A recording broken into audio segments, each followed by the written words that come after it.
welcome back to the podcast that is always up to speed with Formula One here on the Overtime Media Network.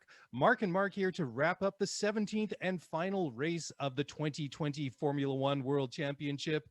And I can see that just by our wardrobe choices tonight, Mark, we're representing the podium in today's race. I got the Red Bull t-shirt on. You got the Lewis Hamilton Brazil. That's a sharp looking cap. I like that.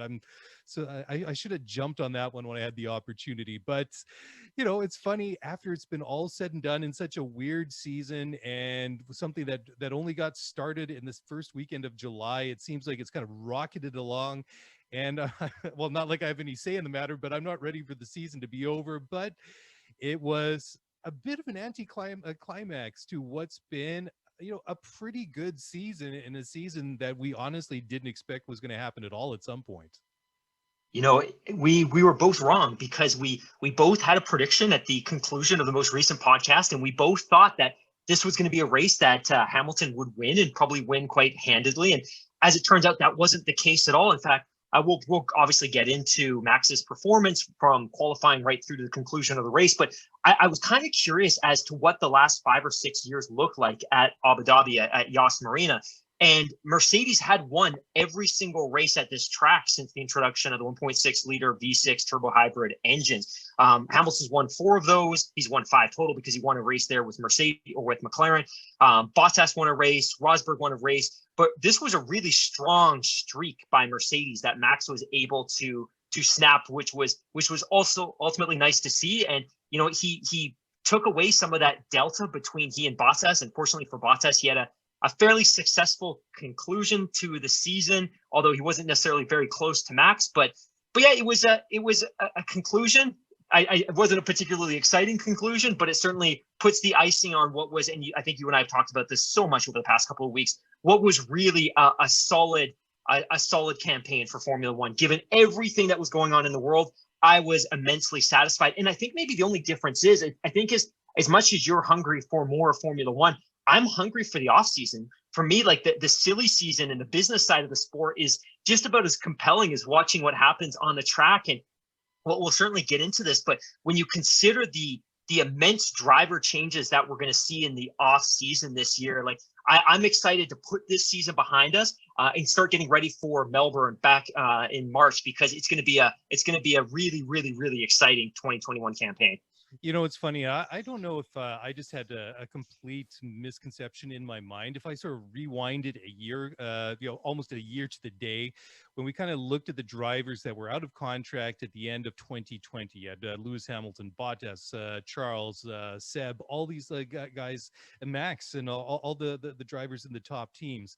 And I guess from there, that must have influenced my perception of the rest of the other 7 teams on the grid. That it was, once you get those guys under contract, it was all, and we all expected them to stay where they were. I just had this like I say, this this concept in my mind that the rest of the grid was already set in stone. But I mean, obviously that's not the case, and a lot of things have really kind of snowballed. I mean, it all really started when Vettel was confirmed as not returning to Ferrari for 2021.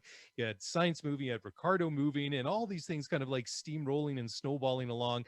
And like you say, it still isn't done. We still don't know what's going to happen with Sergio Perez. We don't know what's going to happen to Alex Albon. We don't know what's going to happen to Danny Kvyat, although that's not a major one. I mean, everybody's going to be looking at to see what's going to happen. I mean, as much as that Vettel to Aston Martin seemed to be a bit of a foregone conclusion, it almost seemed like it was destined to happen. It almost has the same sort of feeling now. The guy that lost his seat to Sebastian Vettel is going to be the guy that takes the seat at Red Bull, because that conversation about Perez replacing Albon at Red Bull, I mean, that's been out for several weeks now. I mean, we've talked about it on the weekly show quite a bit over the past couple of weeks. And it almost has that same feeling as it did when the roles were reversed and he looked like he was the odd man out at Racing Point. But I mean, there is a lot of interesting stories to go over, or that are going to unfold in the weeks and months ahead. But just to pick up on a couple of points there, Yes, the fact that they got the season done, and this is a stat that blew my mind that I came across over the season. So we had Lewis Hamilton come back, obviously finished third, and I should say we did predict the podium or the results, and I think we did try and preface it. It really depended whether or not Lewis Mm. was going to be 100% after his recent illness with COVID. Fortunately, it was obviously mild, but obviously and he said so itself, it really affected him quite a bit, because you could tell he wasn't really on his A game. You could just tell. And I kept asking myself during the course of the race that I was really impressed with the way that Max drove, not just during the race, but through the entire weekend. I mean, from the wonderful qualifying performance to grab pole position. But I just couldn't get rid of that nagging thought throughout the race that if Lewis was 100%, would it have been the same way, or would it have been, would have been switched around? Would have been Lewis, then Max, and then Bottas? I mean, ultimately, it's just a speculation. We'll never really know. It doesn't really have it doesn't really mean much, anyways. I mean, Max is the fastest and the best driver on the day, but it was it was it was pretty quiet up front. I mean, the action we did see was further down the racing order in the middle of the pack, which you might expect, but it's yeah, it wasn't a stellar race out of the entire season, was it? Yeah, and I think the one thing I would caution as well, and I'm happy for Max. He had a great weekend, but even he had speculated to the reporters this weekend that it was possible that Mercedes had intentionally turned down their power units for this race, and ultimately Mercedes came forward and admitted that for reliability purposes, they absolutely had turned down their engines. So I think they were at the point in the season where they wrapped up the driver's title, they wrapped up the constructor's title, they just wanted to bring the cars home safely, and I think they did enough to do so. But I think the caution would be that as much of a gap as there was between Verstappen and those Mercedes cars, that maybe some of that was a little bit artificial. But yeah, you're right. The weekend was uneventful. The race was uneventful, and people have been criticizing this track since the beginning of time. And I don't criticize the race organizers. And I was thinking about this earlier today. I really don't criticize the race organizers. I don't criticize Yas Marina. I don't criticize Abu Dhabi. Like, ultimately, when they were bidding for a race and it was announced in 2007, this track and the track design and the track designer were really imposed upon them by the FIA and Formula One. So they didn't really have a choice of track. It's just such an anticlimactic way to end the season. And I think what we've seen over the last 4 or 5 years is, short of 2014 when the title was decided at Yas, and 2016 when the title was decided at Yas, it's really such an anticlimactic finish. The track it looks beautiful on TV. It's surface beautiful. It's super, super grippy. But ultimately, it's just not engineered to produce and to nurture compelling, competitive racing. And I think that's ultimately what we saw this weekend. So kudos to Max. You know what? He managed to secure pole. He had a great qualifying session.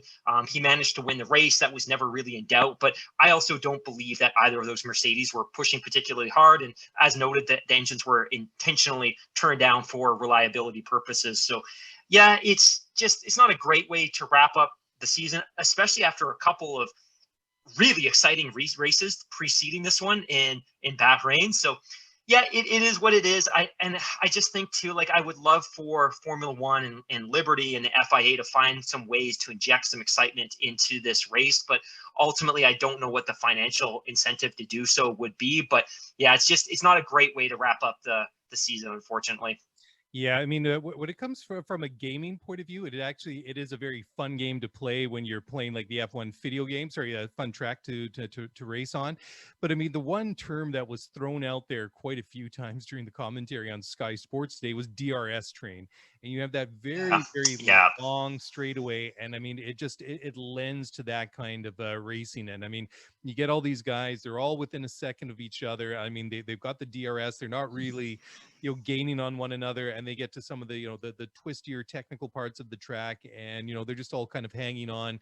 And we see some of the passing when the cars get mixed up because of the pit stops. I mean, we saw the Ferraris as high as what, about P7 and 8 at one Yeah. point, and then after the cars that had pitted, they slowly started filtering back through the running order, which you would expect. And I mean, you had Charles and Seb racing pretty close with one another, and they weren't going to gain on either one for that very reason.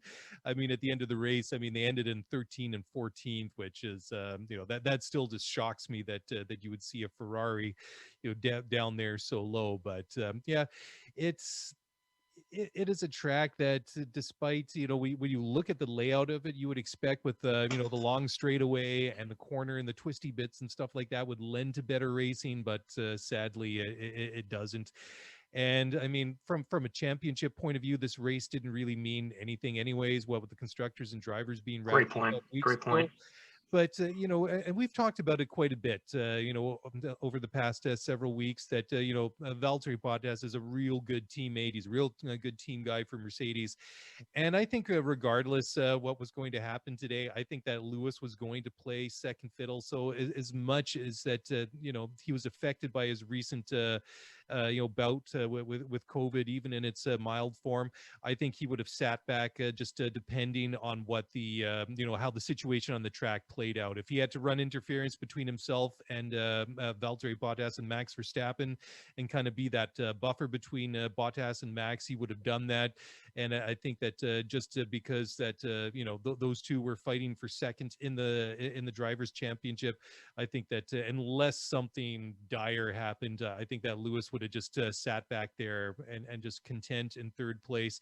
I mean, he didn't really wasn't really challenged by Albon until very late in the race, when, I mean, at that point, Albon was still a couple of seconds behind, and unless Lewis had a mechanical failure or his tires went completely and he couldn't keep it on the track anymore, I mean, he was not really under threat. So yeah, I mean, I think you said it best, that even though that Max was faster on the day, on the weekends, that was a little bit artificial, just due to the fact that the Mercedes cars, they did have the engine turned down because of the reliability issues that they were worried about. And I mean, they said that they talked about on the commentary as well, that a lot of these cars and a lot of these engines, across multiple teams were facing the same issues, just getting towards the end of their lifespan. And unfortunately for Sergio Perez, that played out to be true, and that really was a big issue. And we'll jump into that in just a moment as we take a quick break here on the Overtime Media Network. So don't go away. We'll be back in just a moment. All right, well, welcome back to the show, and we are wrapping up the final race of the season. And before we went to the break just now, Mark, we were just starting to have that discussion about what happened with Sergio Perez today, retiring, brought out the safety car, virtual safety car, kind of went through everything before they finally figured out how to get rid of that racing point. But ultimately, that was a huge thing for Racing Point, because ultimately it had a huge impact on the World Championship, because by the time it was all said and done, they lost the points that they would have got from Sergio in the race. So as it turns out, it is McLaren that come home third in the World Championship. And if Racing Point had not been deducted those 15 points, then they would have taken that third place in the championship. So ultimately, all those rolling protests that we saw from Renault during the middle of the summer, it was almost like a weekly thing that, you have your race results. And yes, Renault's lodged another complaint about the legality of the car that Racing Point has, and it did come down to it. I mean, that huge fine that they got on it, plus the 15 points deducted in the constructors, and it just had to be underlined by that mechanical failure, because Lance didn't really finish all that high today, and just really it was a disappointing result for them, because I mean, ultimately they end up dropping down in the constructors by a spot in the reduction in the prize money. I mean, you look at it, where did Lance finish? So he finished in P10 by the time it was all said and done. So really disappointing for them. So I mean, we saw that this was, I think, a breakout season for them, and sadly, that I guess pushing the limits of what they could do with the parts that they can and cannot use, just came back to bite them, and it's a big financial hit in the fine and the loss in the prize money. It was always going to be a long shot. And we talked about this last podcast about, hey, here, despite the fact that the championships were settled, there were still some things to tune in and watch this weekend. And one of them was whether Bottas was going to be able to fend off Max and ultimately keep his second place in the Drivers' Championship. And he was able to successfully do that. But what was much more compelling and interesting to me was whether the Canadian team, Racing Point, was going to be able to push back against a surging McLaren team and keep third place in the championship. And I thought so much from a narrative perspective, what a phenomenal story that would be, that this was a team that was saved from administration two and a bit years ago, that it got an immediate influx and injection of capital from Lawrence Stroll and his conglomerate, and so many things they've done well. Like I just thought it would have been such a great story to see them finish third. And to your point, unfortunately, it was not a good weekend. It was not a good race day. Ultimately, Lance finished P10 after getting passed by Ocon on, I think, the last or the second to last corner of the last race to give up that point. They obviously scored just the 1 point, whereas the McLaren team comes in and they score a fifth and a sixth point. So they leapfrog Racing Point in the constructors. And I think the bigger piece here is, one, it just would have been a really great story for Racing Point and something that they could have built on going into the next season. Like, I don't think they had strong expectations this year that this was really going to be a building year as they build towards becoming that Aston Martin works team, which will ultimately launch during the offseason and going into 2021. But I think it would have been an unbelievable story, and it would have been a real reflection of the work and the energy that team has done at Silverstone over the last couple of years at their factory. But it was a little bit disappointing. I mean, I'm happy for McLaren. Ultimately, this is a team that has really shown some astronomical improvement ever since they severed ties with Honda and joined forces with Renault. Although, of course, that partnership's coming to an end this offseason as well, which will be interesting to watch going into 2021. But they obviously desperately need the cash. And this was a team that took $150 million pound loan from a Bahraini bank during the early part of calendar 2020. This is a team that ultimately sold the famous McLaren Technology Center and immediately released it back because they needed that injection of capital. And this is the same team that sold a 15% stake in their motorsports division even in the last week because they're so desperate to gain some capital and some equity. So it's good for them, and I'm happy for them. It'll just be really interesting to see how both these teams fare next year, because I can't believe that Ferrari will, and there's nothing to suggest they're going to be any better, but so many of these points were available this year simply because Ferrari was responding to the fact that, for all intents and purposes, they were caught cheating by the FIA last season. And so much of their performance this year has been a byproduct of that. And there's no guarantee these points will be available next year. And both of these teams are going to see driver changes, right? Like, Sergio Perez, who won that race with Racing Point last weekend, will no longer be with the team, and we'll talk about him in a little bit. And Carlos Sainz will no longer be with McLaren, although, of course, they're picking up Daniel Ricciardo, which will be a big win for them, just from a professionalism perspective and a charismatic perspective. But yeah, it was a little bit disappointing because as a Canadian, I was rooting for Racing Point, but that was one of the bigger stories this weekend, was that McLaren was able to have a great race weekend and put both of their drivers in a really good position. And then I think the other thing for me from this race as well is, we've talked so much about Alexander Albon the last couple of weeks, and I'll pass it back to you, but this was probably one of his better race weekends.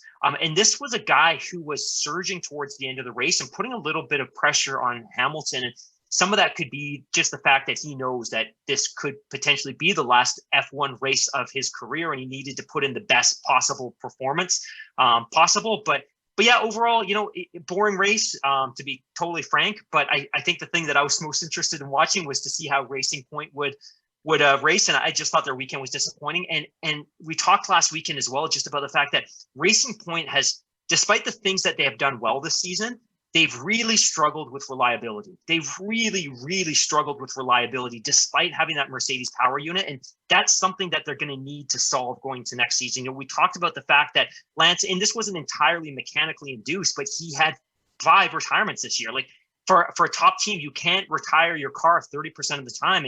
And even that race weekend, and this was a really strong black eye for Racing Point this year, but we had that event in Britain in, I think, the fourth or fifth race weekend of the year, where Nico Hulkenberg was brought in to race that car in the absence of Sergio Perez, and the team couldn't get the car to the grid, which is shocking and totally unacceptable at this level. But again, if they could even clear up half of the reliability issues that they had this year, next year, they should be in a really, really strong position. Yeah, I agree, and I think that you make a really good point about that.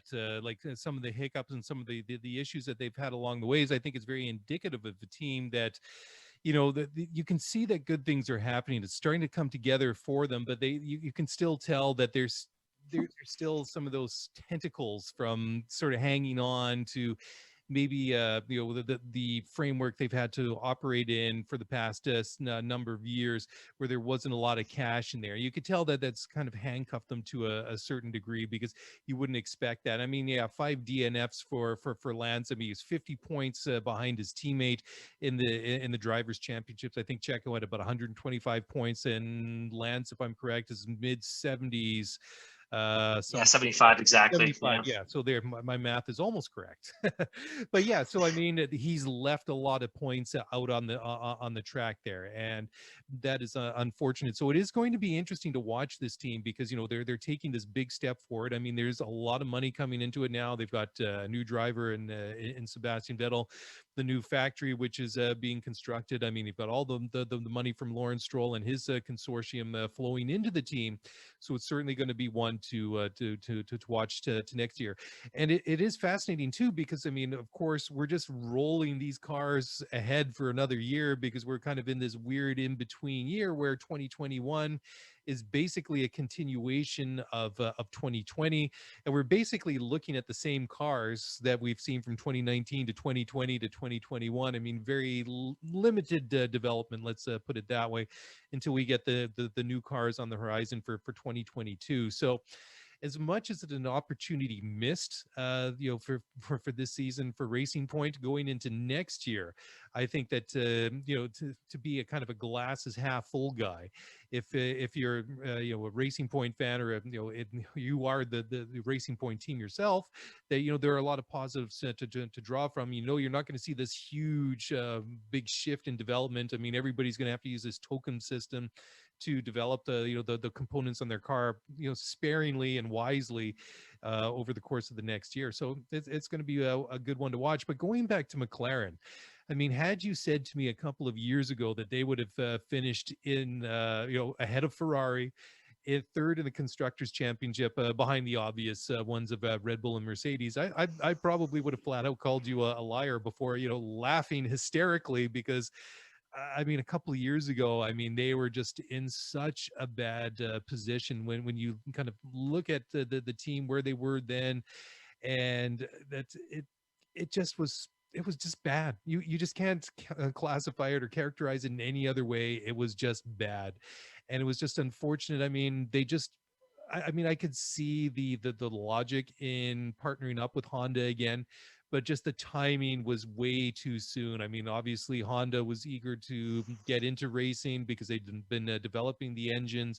So who knows, maybe it was a little bit too optimistic from McLaren side and Honda side probably, but it really was unfortunate. I mean, if you dial it back and look at those years with Van Dorn and Alonso, and just how slow they were and how unreliable the engines were, and the car just wasn't great, despite what McLaren themselves were saying. But I think that and I've tried to bring it up and mention it, but I don't think it gets mentioned up in the mainstream media. Is just I think the great work that Zach Brown has done. That he did what he needed to do initially, and then he slowly but surely appointed key people in key roles, and then sort of stepped back. I mean, you still see him in races, you still hear him in the media, but you don't hear him overriding Andreas Seidel or James Key, or anybody else. I mean, he's there to do his job, but he's letting his people do what they're supposed to do and what they're paid to do. And you can see that I mean, they're light years ahead of where they were a couple of years ago. And although I think it's kind of curious that they decided to, to switch away from Renault. I mean, that obviously seems to be working well, but they've decided to switch back to Mercedes. And well, why wouldn't you want a Mercedes engine in your car if it's available? So I mean that just in a very superficial way. I mean, it's a bit of a no-brainer, that decision, and certainly that's going to be very, very interesting. And just the whole dynamic of bringing Daniel Ricciardo into that team in the vacancy left by Carlos Sainz is another fascinating storyline, because he's kind of made this. He made backward steps going to Renault, but Renault, they kind of missed out. I mean, they ended up fifth in the championship by the time it was all said and done. But having said that, I can't help but feel that this was a bit of an improvement on this year. I mean, Abiteboul was saying before the season got started that he wasn't really expecting too much. And, they're really looking towards 2022. But that notwithstanding, I still think it was a fairly productive year from them. I mean, of course, most of the points, the majority of the points came from Danny Ricciardo. Finished up fifth in the championship with 119 points. His teammate Esteban Ocon, yeah, I mean, he was back there 12th with only half the points that Danny Rick had. He only had 62 by the time it was all said and done. And you could tell that maybe that year out of Formula One as reserve driver at Mercedes kind of hurts Ocon. I mean, I'm sure he learned a lot, being in that environment at Mercedes, but just the fact that he wasn't in that car each and every weekend and just missing out on those, whatever we had last year, 22 races or whatever it was, I think did set him back a little bit, but we've seen a little bit more from him. So I think just if he'd been able to score a little bit better and finish a little bit better, obviously, therefore, he would have had more points in the Drivers' Championship, and that would have been reflected on the constructors' side. But I think there's been some positive signs, and it is going to be interesting to watch, because now you're bringing in a very flamboyant, a very outswell, maybe outspoken is better than flamboyant, opinionated driver in Fernando Alonso. Maintains he can still race at the age of 40, and I don't discount that. I mean, athletes today and drivers today, it's a far different story than it was 10 years ago or 20 years ago. And I mean, Fernando is a talented driver, but I mean, he has tended to leave a heap of burning wreckage in other places that he's been in his career. So, not to say that that was the case when he left Renault, and I mean that's always been there. But I mean, to put it sort of bluntly, he hasn't left some of his previous teams in the best circumstances. I mean, it didn't end all that badly with McLaren, as say it had it, or the last time, the second time he left McLaren compared to maybe the first time. So that's going to be an interesting one to watch as well. And I can't wait to get to Melbourne in just under 100 days from now for the Australian Grand Prix, to see how these cars line up and who can do what, because as we said right off the top of the show, there's so many storylines that are going to play out off the track and on the track for next year. Now that we got this season over and done with, I'm kind of like, bring it on. I don't know how I can be patient over the next 3.5 months. That Ocon finish 2 weekends ago, or I guess last weekend, because this season's been so condensed, was so important to him. I think both from a professional perspective and from a psychological perspective, because you're right. Daniel Ricciardo finishes the season with 119 points. With that P2, Ocon finishes with just 62 points. And, had he not had that podium, he would have been at 50 points, maybe 45 points. And that delta would have been huge. And I think the challenge for Ocon next year is, you talk about Alonso. Alonso introduces an entirely new dynamic to that team. And Ocon isn't necessarily a great teammate. He's not a great leader. He's not a great team player. Like, he's going to create a pressure cooker environment for that team. And for Ocon's sake, and I think given his heritage and given the fact that he has a year with that team now, he's going to be in a better position than maybe Stoffel Van Dorn was. But I think it's going to be a really, really challenging year for him next year if he can't compete. And Alonso is particularly competitive.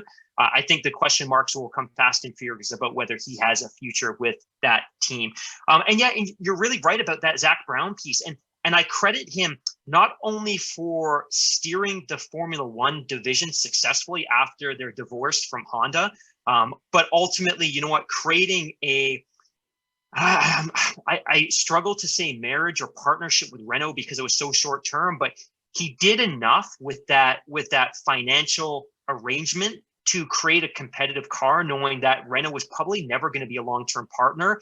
And I think Renault was never satisfied with the agreement. And I think there's been a lot of commentary about that in the press. So the fact that they've been competitive with an engine from a team that isn't fully invested in supporting them in the long term and wasn't necessarily giving them the resources in the paddock and at the factory that they would have gotten if they were buying their engines from a Ferrari or a Mercedes is really, really remarkable. And, you know, there's obviously going to be a transition cost and some sunk costs during the off season as they get ready to pair the Mercedes engine with a car that fundamentally was designed for a Renault engine. But I think that I've got the confidence in Zach Brown and his team that they're going to be able to do it. But the other thing that I have to keep recalling as well is Zach Brown's done all of this with the Formula One team while getting an IndyCar team off the ground for full-time competition in the US. And we'll probably get into this in the offseason when we run out of topics to talk about. But there's now strong rumors and suggestions that Ferrari is themselves very seriously considering a full-time entry into Indy as well, which I think would be incredibly exciting. But yeah, like from a Mercedes perspective, from a McLaren perspective, I'm very excited for them. I'm super excited to see what Ricciardo's going to do there. I think he's a phenomenal teammate. Everything I've ever heard from him suggests that he's a great partner. He's a great team guy. He's great from the media. He's great from the press. Like, he just brings so much to this team. And Renault has what I think they would want. I think they obviously have a really strong history with Alonso. You know, he won a title with them in 05. He won another title with them in 06. So there's some really strong DNA and some really strong heritage there. I think he creates an atmosphere within the team that they need to be able to be prepared to manage, because he's not Daniel Ricciardo, who's generally cool and chill and can have a conversation. Alonso is a very, very, very different personality. And, you know, his first time around with McLaren was a disaster. The second time was, and it's funny because if you compare the two examples, like the first time was so bad, it made the second example not look as bad. But relative to other divorces with other teams and other drivers, it was a catastrophic. It was a crater. Like he left that place burning. But yeah, it'll be something that's very, very interesting. And you know what? Just one other quick note as well, just because I was just looking at this right now. But over the past 3 race weekends, the Ferrari powered teams have collectively scored 1 point.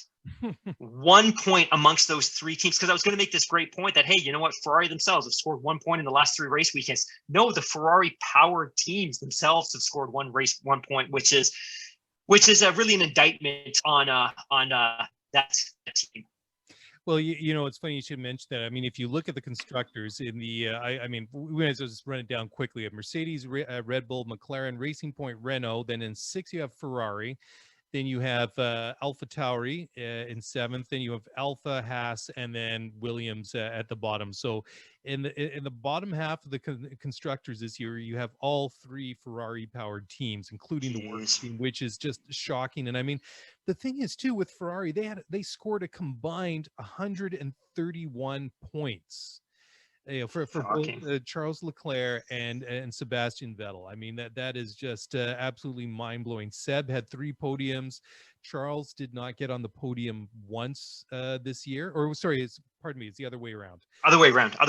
Charles had 3 podiums. And Seb did not get on the podium once this year. But I mean, that is just mind-blowing. But what blows my mind even more, they're 50 points behind Renault in the constructors. I mean, that is just, I mean, and Renault, the gap to Renault and Racing Point is only 14 points, which, you know, you would expect somewhere in the middle of the field there. It's just that they were slow, but compared to the other teams that they should be racing against in the middle of the pack, they're miles behind, and that's what really blows my mind. And what I said for quite a bit, especially in the first half of the season, that they were closer to Williams in terms of pace than they were to absolutely, and that just absolutely blows my mind.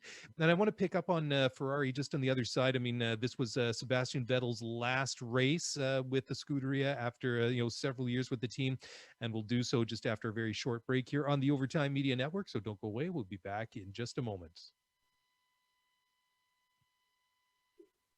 All right. Well, welcome back to the podcast. It is always up to speed with Formula One. Mark and Mark here breaking down the 2020 Abu Dhabi Grand Prix. I was almost going to say 2016 Abu Dhabi Grand Prix. I don't know. That obviously was a fairly dramatic race, and as you so rightly pointed out, it was a race where the championship was decided, and they, as we detailed in the show earlier, tends to be fairly not too much action on the track, so that's probably why I'm like warping back several years here to 2016. But anyways, before the break we were talking about we just started to talk about Ferrari and the horrible year that they had.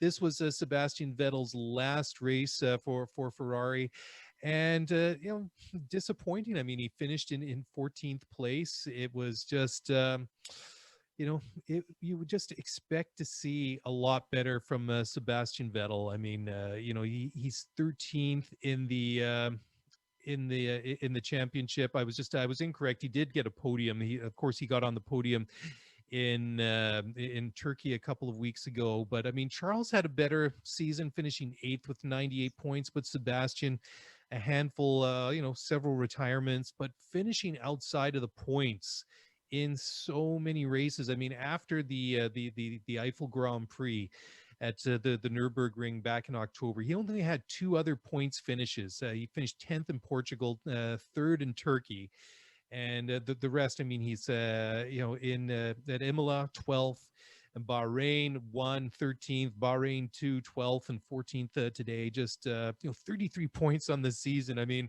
in the heyday of Seb at Ferrari, I mean that's points haul for like maybe a weekend and a half of racing. I mean, you would not really expect to see that, and I just can't help but wonder when it's going to turn around for them. I mean, just the fact that these cars are going to be, in effect, duplicated again for next year. I mean, with some slight modifications and improvements and developments on them. I really struggle to think that we're going to see anything, better from them. And it's just, if you're a fan of Vettel or Charles Leclerc, especially if you're a Vettel fan, a Ferrari fan, I mean, that window of opportunity for a championship was in 2018, at least 2/3 of the way through the season. And then I think in Monza that year, when he collided with Hamilton on the first lap, that was kind of the beginning of the end, because they went into the summer break that year pretty close in terms of points in the drivers' championship. Vettel comes out after that break. He wins at Spa in just very convincing form, ahead of Hamilton, and then it starts to go downhill from there. And then it's just from that sort of that last third of 2018. It just kind of really started to tail off. Last year was a year to forget for them. It wasn't the best, and this year definitely a year to forget for Ferrari. Regardless, that the results have been a little bit better in recent times. But despite the fact that Vettel obviously had his issues, and the fact that car was not the best. I mean, you look at all the different results that you see for Charles Leclerc. I mean, he had a couple of podiums this year, but I mean the amount of point or times that he finished in the points was a lot more than Vettel. I mean, the times Charles had 4 DNFs. But apart from that, he had 3 races out of the points. One was in Abu Dhabi, another one was at Spa, and then the other one was in Hungary. All the other times he finished well within the points. But I just can't help asking the question. Yes, we know that Charles is a very good driver that tends to get more out of a bad car than his teammate. We saw that at Alpha Sauber, whatever they called it a couple of years ago. And obviously the Ferrari this year isn't as great, but I just can't help but asking myself that ever since it was made known that Vettel was not going to be brought back for 2021, despite what they say publicly, I just don't have the confidence that he was getting the same level of support. It just, I mean, there's too big of a gap in what, the car that Vettel had. I mean, he just complained too many times that the car just was not drivable. It just didn't have any grip. And I just don't know. I have to be convinced that he was given the same equipment as Charles Leclerc. I'm not buying it, is basically what I'm saying. I'm really excited for, and maybe it's us, I don't know, but I can't wait until somebody really patches together the story of Vettel's career. Yeah. This is a guy who finished second in 2009 and then ran off his 4 consecutive championships. He moves to Ferrari in 2015 amongst a massive fanfare. He finishes third in 2015. In 2017 and 2018, he finishes second. But, you know, when I reflect back on his championship performances, I really feel like 2017 and 2018, you know, there was definitely some mistakes there. Amongst them, maybe the most notable was that start in Singapore. But ultimately, like it's crazy. Like if you look at his performances in 2018 and 2017, 5 wins, 13 and 12 poles respectively, those were better performances than his 2010 and his 2012 performance. He had similar win totals, but he had more podiums with Ferrari in both those years than he did in either of those championship seasons with Red Bull. And maybe it was ultimately just bad timing, right? Like, you know, as much as everything worked out for those first 4 titles, that the field was a little bit more fractured. There wasn't really a kind of obvious dominant number 2, and Ferrari was competitive in some of those seasons. Maybe it was just bad timing. And you know what? He just happened to be with Ferrari in 2017 and 2018 when they had a phenomenal car, but Mercedes was just too good and nobody was ever going to touch them. But it's crazy how quickly his championship contention kind of fell off. You know, 2017, he finished second. 2018, he finished second in a year where Bottas was very, very poor. And then all of a sudden in 2019, you introduce Charles Leclerc to that team, and he drops to 5th. And he goes from 5 wins and 12 podiums to 1 win and 9 podiums. And then all of a sudden, there's just all of this noise about his performance and his kind of emotional state, his psychological state. But I really hope that you're right, because I look at his performance this year relative to Charles Leclerc, and I just can't believe that his physical performance could degrade so quickly. Like, we're talking 2 years ago, he was second in the championship with 12 podiums and 5 wins. Like, he can't have fallen off that quickly. And obviously, like, you look at the car this year, it's terrible. The car itself is balanced for an entirely different power unit than what they're actually running. We know why that power unit is problematic, but I just can't believe that his performance has degraded so quickly. And to your point as well, like, drivers age differently now. They have completely different conditioning regimes. They have completely different diets. They're in the gym 365 days a year. Like, their career should be longer. So I really hope that next year when he's with Aston Martin, hopefully he gets enough factory time during the offseason that they can start building a car for him. But I completely agree with you. I don't think he was getting any support out of Maranello. Like, I think they had washed their hands of him. They knew in the offseason they were confident they weren't going to bring him back. And as a result, I don't think they were spending the time with him. I don't think they were engineering the car for him.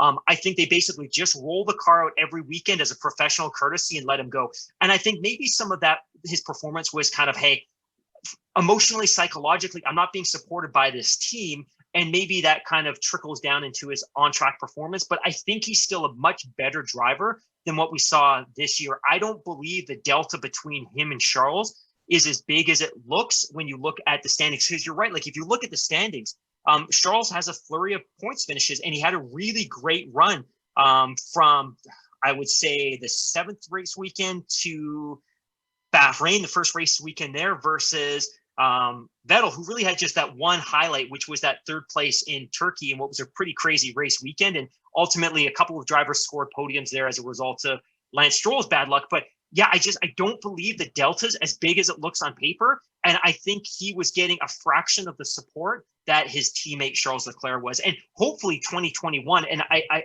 think you would probably agree, like, I'm a big fan of Racing Point, soon to be Aston Martin. Like, I want them to do well. But if he doesn't perform and Sergio Perez does perform, the heat that will be on that team will be immense. They won't be able to shake that off for some time. But that said, like I said, I don't believe that in 2 years, his personal performance, his physical performance could have degraded that dramatically. Yeah, you know, you make a couple of really good points there, and kind of being around professional athletes, you know, at an elite level. You know, I've seen it so many times when they get injured, or, you know, whenever they face some adversity, it's always like mentally they always think there's a way they can work their themselves out of it. You know, it's, oh, I need to do this, or I need to train harder. I have to, you know, get different nutrition, or I need to do whatever, right? And I think that when it comes to the end of their careers, I think some of them are less willing to admit it sooner than others. So there may be a little bit with that with Sebastian Vettel, but I'm not convinced. I don't like yourself. I don't think that he's that he can drop off that quickly. Moreover, I'm not entirely convinced that that it's all to do with him either, because I cannot believe that somebody with the business sense and savvy as Lawrence Stroll would bring a guy in like Sebastian Vettel just purely on the fact that, hey, we're going to get a four-time world champion into our team that makes us look legit. No, I mean, of course that's part of it to do it, but I mean, Lawrence hasn't gotten to where he is in his own life, in his own business standing in the world, just by making irrational and poor judgments. So I think that there is an element of risk bringing Sebastian Vettel to Aston Martin next year, but I think that that they would have done their homework on that, and I think it's the risk is mitigated. I think it's more of a calculated risk. So undoubtedly he's going to bring a lot to the team, but if they needed to bring a guy to the team as an advisory, then they wouldn't bring a guy in that role and stick him in the car as well. So it's certainly going to be, very, very fascinating to watch. And, I think the one guy that's probably really loving it is the guy that's in the second Aston Martin, Lance, who, at 22 right now, is going to be partnered up with a four-time world champion next year, thinking, oh my God, that this is the perfect time to me for me to be partnered up with a guy at this stage in my career and the age that I'm at right now. I mean, Lance is he I wouldn't be surprised if he's going to be the first guy to welcome Seb to the factory on his first day with the new team. But I mean, sort of joking aside, but that really is going to be, among all the different interesting threads to pull on for next year, that is a particularly interesting one. I mean, that whole Racing Point, Aston Martin, there's so many different interesting things going on with that team. I had to look it up right now because I was curious, because you'd mentioned earlier that Fernando's 40. So he's 39. He's going to turn 40 July 29th of next season. So he's actually pretty close in age to me. We all know Lewis is 35. This shocked me. Vettel's only 33. Yeah. Like, just because he's been around the sport and he won a race in 2008, like, it feels like he should be much older than he is. The guy's only 33. And again, I think in a lot of sports that might be kind of towards the tail end of your career, but I think Formula One has shown that drivers, both past and present, can be very competitive in their mid 30s. So I think there's every reason to believe that he could be successful next year. And I think you're absolutely right. Like, I think for Lawrence Stroll, this isn't a prestige move. This isn't signing Sebastian Vettel because it's useful to have as a marketing exercise, that I can go out and sell sponsorships because I have a champion. You know what? That's part of it for some of these middle of the pack teams, right? Like, if you don't have a great driver academy, you're not going to be competitive. Sometimes the best thing you can do is sign a former world champion that's at the tail end of their career, because it brings some credibility to your team. You get some additional exposure and you can sell sponsorships. I think you're right. Like, Lawrence Stroll is expecting to win next year. Like, he doesn't need the marketing exposure. He doesn't need the sponsorship dollars. He needs the best possible driver that's available to him. And I think if he's embarking on this project of spending hundreds of millions of pounds building this works team and investing in Aston Martin as a road car division to enable him to kind of create this successful symmetry, I don't think he would be messing around with Sebastian Vettel unless he genuinely thought he was the best available driver. And I think you absolutely nailed it. Like, this isn't a marketing exercise. This isn't a prestige move. This isn't Williams, kind of bringing in Felipe Massa because, he was a marketable star. This wasn't McLaren holding on to Jenson Button, probably longer than they should have, because he was a British champion. It was easy to sell sponsorships in the UK. This is Lawrence Stroll saying, he is a 4 times world champion who finished second in the championship 3 times. He's also the best available driver to help my project be successful next year. And I can't wait to see it. I know that the backlash will be fast and furious if he's not particularly competitive, or if Lance himself outperforms Sebastian Vettel. But I think you're right. Like, I think if I'm Lance Stroll, I'm really excited that this is a guy that's going to be partnered with me, is going to be in the factory, is going to be in the simulator. like, I've talked about this before. Like, I don't think that the Felipe Massa Lance Stroll pairing was a good one. And there was comments from Lance Stroll at the end of that 2017 season that said, hey, he was anything but a mentor. And I think Felipe Massa was also a little bit checked out at that point. Like, he'd originally retired at the end of 2016. He was brought back because Valtteri Bottas left. I don't think he was super invested in being there, especially with an uncompetitive team. And I also don't think that Felipe Massa liked being compared to Lance, who was close to him in the constructors title that year. And then, of course, in 2018, Lance gets stuck with a rookie driver and a horrendous team. He gets brought over to Racing Point in 2019. He's paired with Sergio. And say what you want about Sergio, but I think he's a good teammate, but he's probably not a great mentor for Lance. But I think this is going to be a really great mentor. And I just think for Lance to be able to watch how he goes about his business, how does he structure his preparation? How does he structure his planning? How does he spend his time with his engineers? At what time does he get to the factory every single morning? How much time does he spend in the simulator? Like, this is an established champion. Like, he didn't win one championship. He won 4. And some of that's because he was racing with the best team that had the best motor. But ultimately, you know what? It's not just that helps you get across the finish line 4 consecutive times. So I think for Lance, like, this is an unbelievable opportunity. And I also think that probably played a little bit into Lawrence's decision making as well, that, hey, this is probably the best way to help nurture Lance's development. And I think we keep seeing these flashes with Lance, like qualifying, obviously in Turkey, and the fact that he was close to a race win before he had some mechanical issues. He scored a couple of podiums this year, came close to a 3rd podium. Oh, I'm excited for Aston Martin next year. I really am. Yeah, absolutely. And there's one thing just before we go into our last break here, I just wanted to mention is that the landscape that we're living in Formula One right now is that the groundwork was laid by Michael Schumacher. He changed the way that drivers approach Formula One. And 100%. it's mentioned so many times over the years that people that have worked both with Sebastian Vettel and Michael Schumacher, Michael Schumacher said that Seb approaches Formula One in the same way. It was just, and Michael, he approached it like a job. It wasn't just like show up at the race, get in the car, go out and drive, or whatever it was like an obligation. He put in the work, and Seb, he does the same thing. He puts in the work. Yep. So it's going to be very, very beneficial for everyone to have a guy like that around. And just to finally, before we go away here, it's just I think that, and I know we've talked about it before, but I think we can really put that discussion about Lawrence Stroll being in Formula One. I think we can put that to bed now. I mean, he's here for the right reasons. It's just not another story of an extremely wealthy guy throwing his money around in a sport with a lot of exposure because he can do, and he's basically, just splashing money out. He's there for the right reasons. He's there to race. He's there to win. He's there to invest the money, and you can tell that he's going about it the right way. Now, whether or not this is a team that can win races or win more races, considering that they got that. Yeah.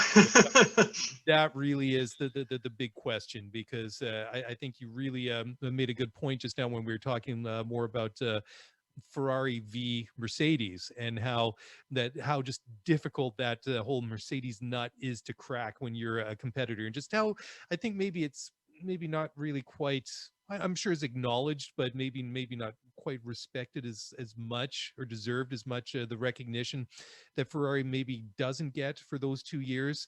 Because I mean, they really were the only ones that have really come close in recent times. I mean, finishing second is still the first of the losers, as Ayrton Senna always put it, which I think is a wonderful quote. But still, I mean, that 2018 season was that one opportunity that they had to really talk about it.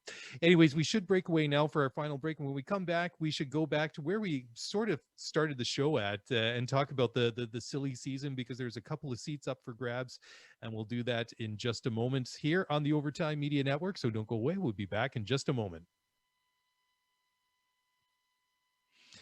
All right. Well, welcome back to the show. We are still breaking down we broke down the 2020 Abu Dhabi Grand Prix, still going and talking about some of the interesting talking points about it. And we were just talking about Racing Point before the break. And of course, the big thing that still needs to be decided is what's going to happen to Sergio Perez. I mean, he's pretty much come out and said that a 2020 job or seat in Formula One is a lock.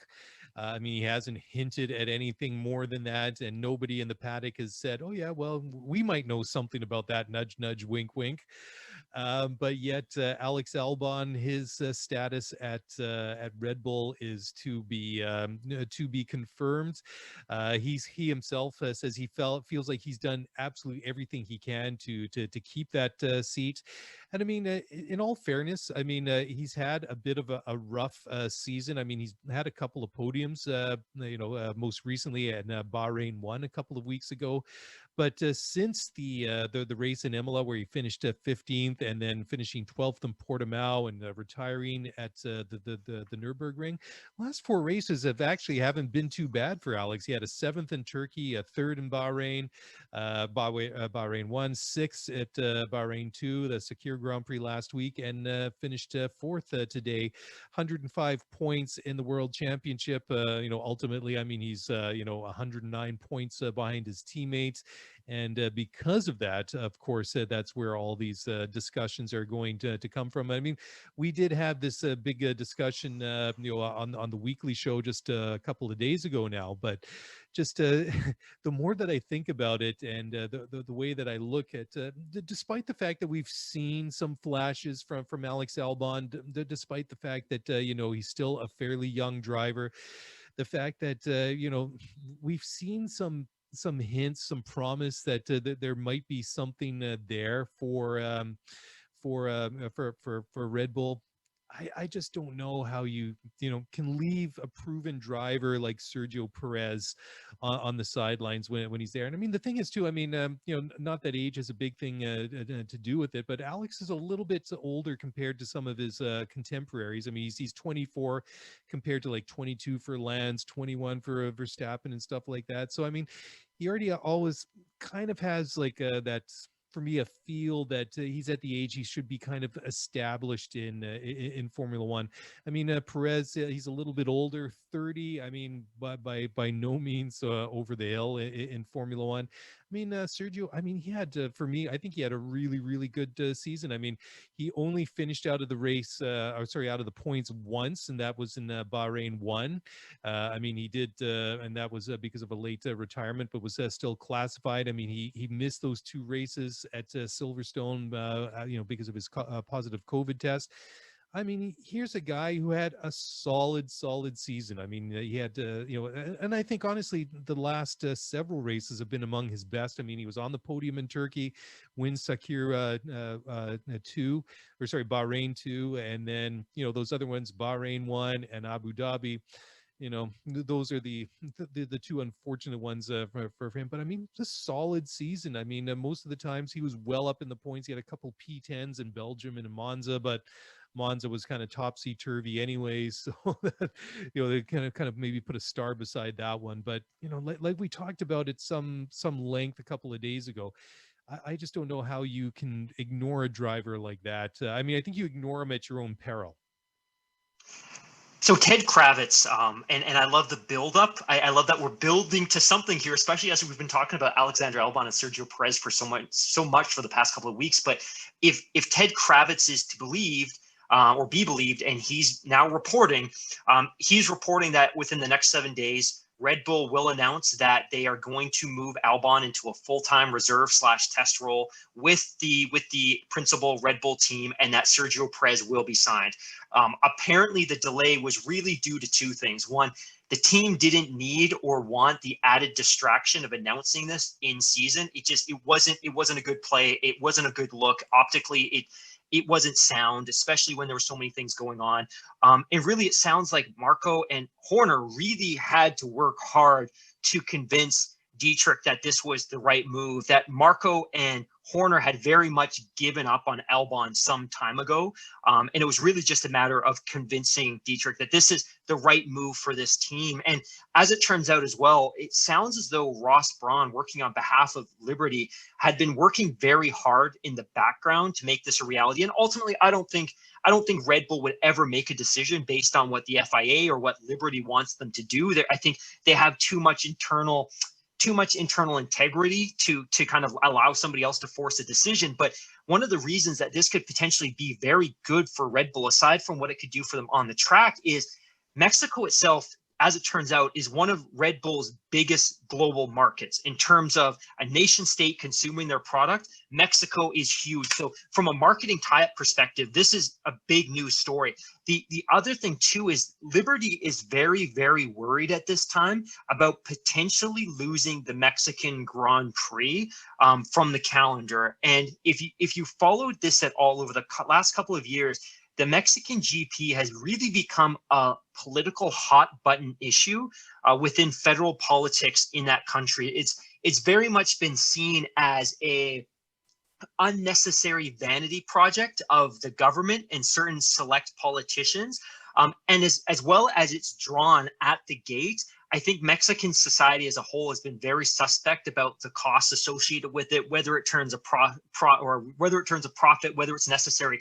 But the thought is that from a Liberty perspective, they want to keep the race on the calendar. It looks good on TV. They want the hosting fee. But by having Sergio in the sport and with a very competitive team, it basically locks in and secures the future of that event as well, which wasn't guaranteed if he was racing with the Haas, and certainly wasn't guaranteed if he was out of the sport. So this is not only a good thing for Red Bull from a marketing and profitability perspective, because they're going to be able to continue to grow their brand in that market. It's good for them on the track, and then ultimately it's good for Liberty and Formula One, because they might be able to preserve a race that's become a fan favorite. It's one of my absolute favorite races to watch on TV, and I would go. I'm a little bit worried about the security situation in Mexico City, and for all of the Mexican listeners, they might be want to slap me on my wrist like, hey, it's better than you think. Don't pay attention to all those Mexican soap operas you watch on Netflix. But I think it's good for so many reasons. Now, again, this is just Ted Kravitz reporting. Nobody else has broken the story, but he's suggesting that Red Bull will make the announcement within the next 7 days. And like I said,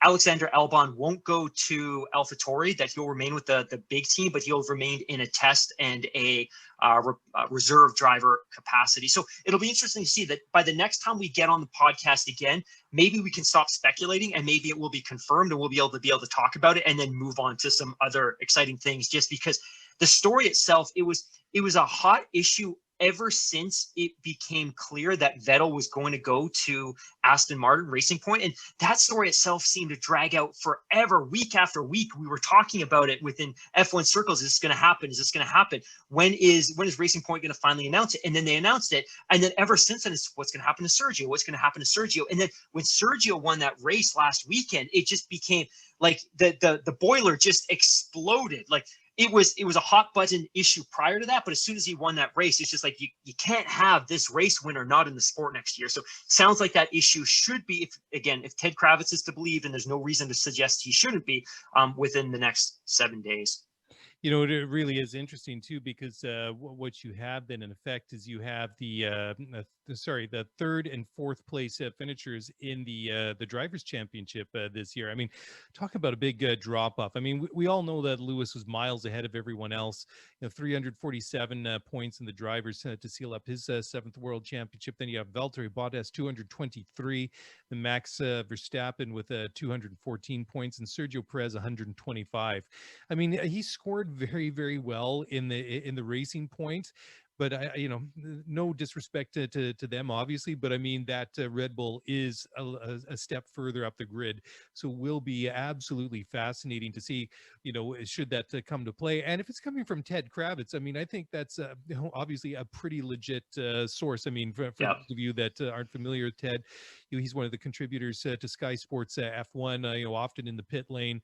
So I think that if it's coming from him, he wouldn't be the kind of guy to sort of indulge or release idle speculation or something to it. So kind of makes me wonder if this is one of those things where somebody's had a little bit of a word in his ear. Come on, Ted, this is all done, go ahead and leak this. For those of you not watching the YouTube show right now, I'm just doing the inverted commas here. So yeah, it'll be interesting to see. But I mean, it does kind of tidy the situation up nicely. Obviously, dumping Albon again in the middle of the season to bring in another driver, that doesn't look good, because obviously Red Bull, they kind of have that that look now as those guys that aren't afraid to pull the trigger mid-season to replace somebody that they think is an uncompetitive driver.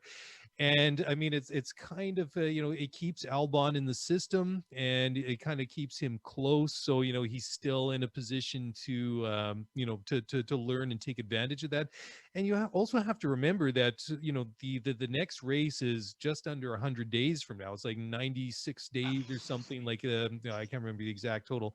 So COVID isn't going away anytime soon. They've already said that bubble is going to be in effect for the beginning of the season. And of course, as vaccines and the situation hopefully starts to get better sooner rather than later, we may see the situation again where a driver may have to withdraw from a race because of a positive COVID test. I mean, wouldn't be it'd be ironic if it happened to Sergio Perez again. I mean, considering he missed 2 races this year because of that exact reason. But I think it wraps that situation up nicely if you're Red Bull management, because Max, that he's going to go out there and he's going to win races for you.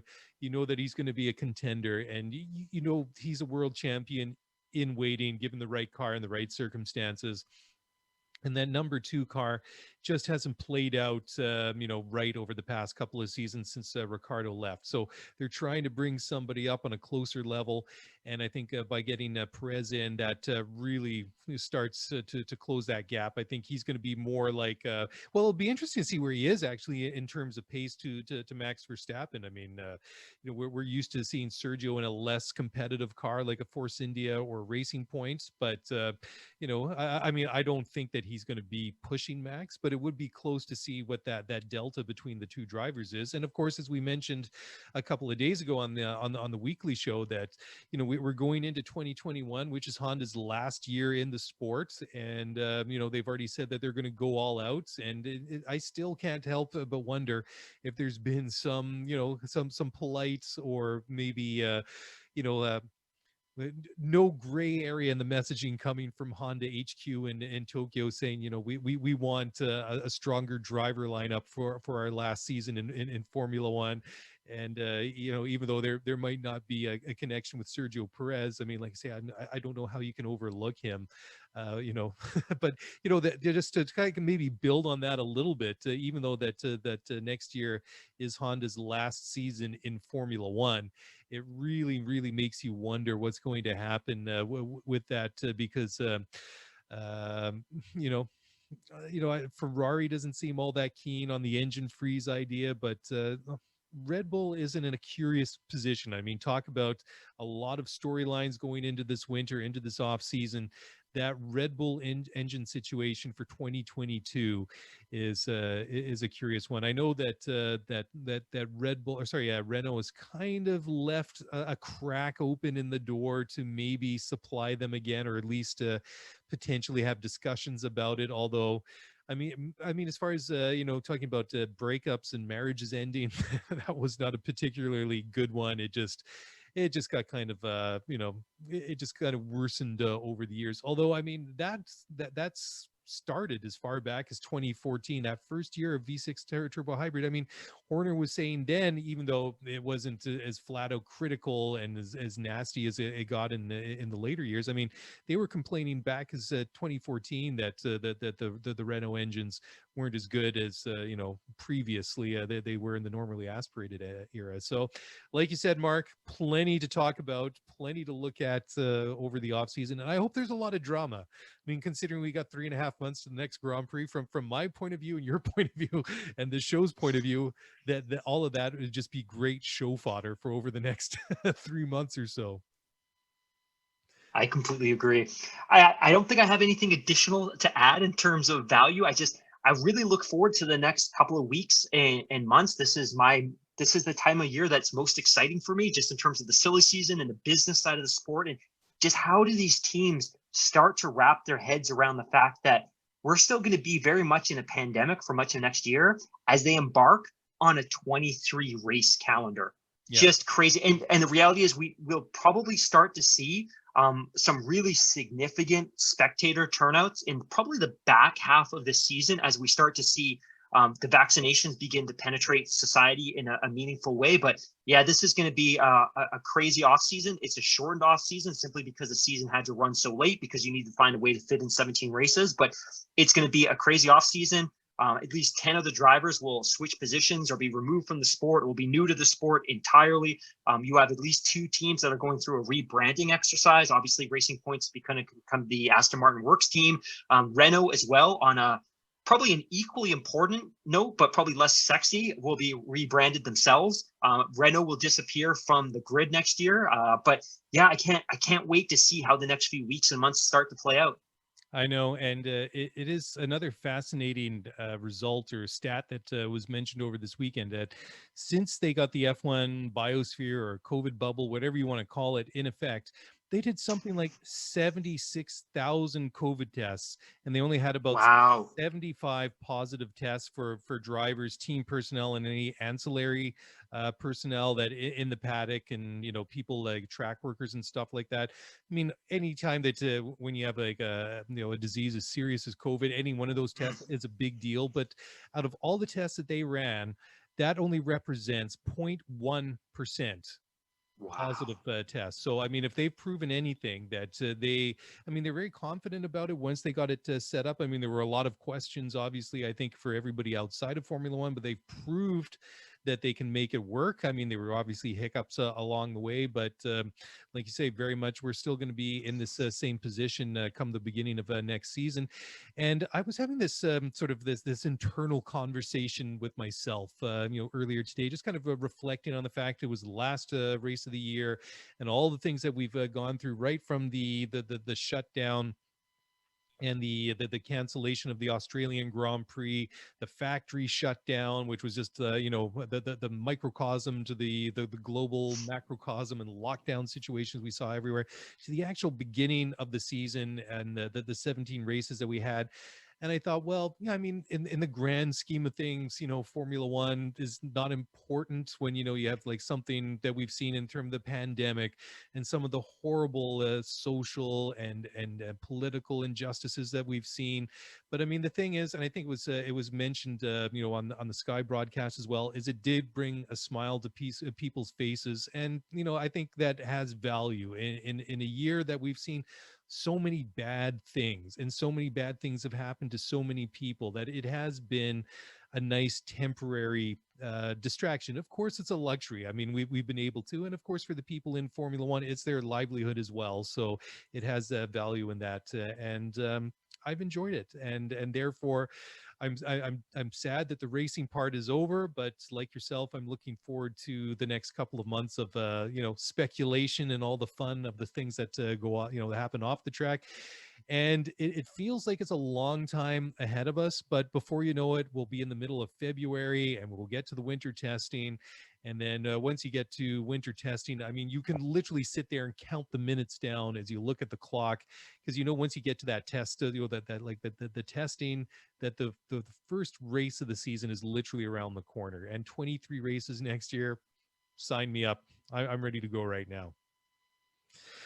All right. Well, yeah, I think we pretty much talked ourselves out, Mark. So we're going to leave it at that. So, 17 races. We've covered it from end to end. And another positive thing is, despite the fact that we've had all this drama and other things that have happened in our own lives, that we've managed to put this thing together. And I'm looking forward to going into this off season and next off season, doing the show with you and all the cool things that we've got planned coming up. So we're going to be busy during the off season on a number of things on the back end. But as always, if you want to get in touch with us, do so on Twitter at Scuderia F1, or email scuderiaf1pod@gmail.com. We're also on YouTube, so hit that red sub button if podcasts aren't your thing, or search us up on Spotify, Apple Podcasts, anywhere else, anywhere that you are, we are. So look out for us wherever that may be. And that's it. That's a wrap. Thank you very much for watching and listening, and we'll talk to you guys again soon. And that's it for us. Bye for now.